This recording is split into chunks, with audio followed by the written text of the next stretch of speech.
Chavetz Chaim, jour numéro 43, Zayin, paragraphe 7. Toutes les règles que nous avons écrites, il s'agit uniquement du fait de parler sur un homme qui a l'habitude de regretter ses fautes.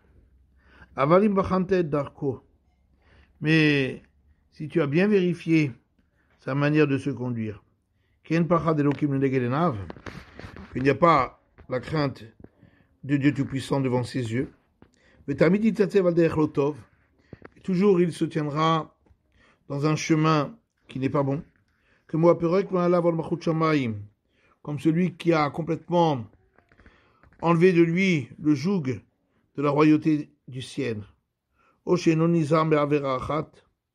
ou bien quelqu'un qui ne prête pas attention à un interdit, alors que tout le monde sait qu'il s'agit d'un interdit. C'est-à-dire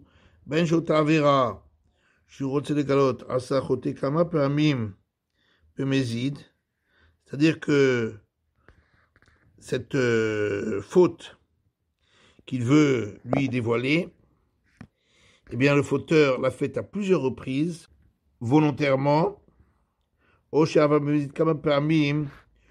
a transgressé volontairement à plusieurs reprises, un interdit qui est connu de tous, qu'il s'agit d'une transgression. Et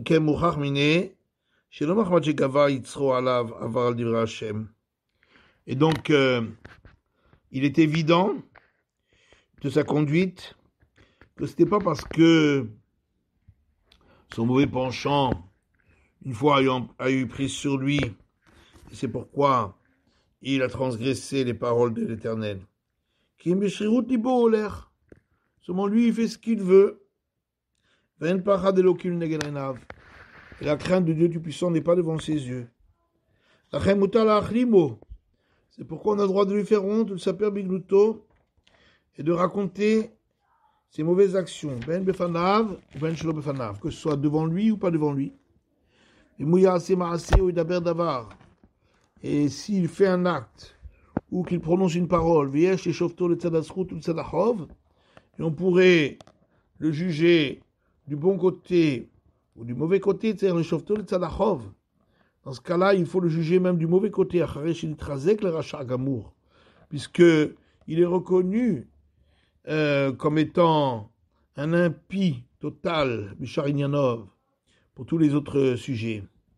Et ainsi on dit, nos maîtres, c'est écrit dans le verset, vous ne ferez pas souffrir quelqu'un de votre peuple,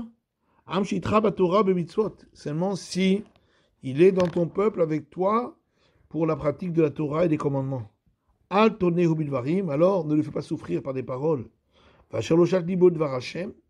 celui qui ne tient pas compte de la parole de l'Éternel, on a le droit de lui faire honte de ma'alalav dans ses actions, et de raconter les abominations qu'il a fait, et de jeter l'opprobre sur lui. Et nos sages ont dit encore, on fait connaître publiquement ceux qui disent des paroles interdites, parce que ils profanent le nom de l'Éternel. Et à plus forte raison, s'il l'a réprimandé là-dessus, et il ne s'est pas repenti.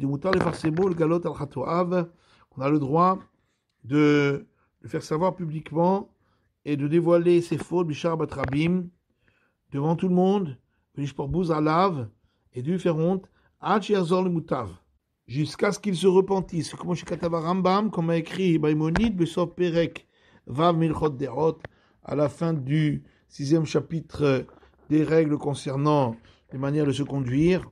Par contre, il faut faire attention de ne pas oublier certaines conditions qui sont nécessaires pour cela.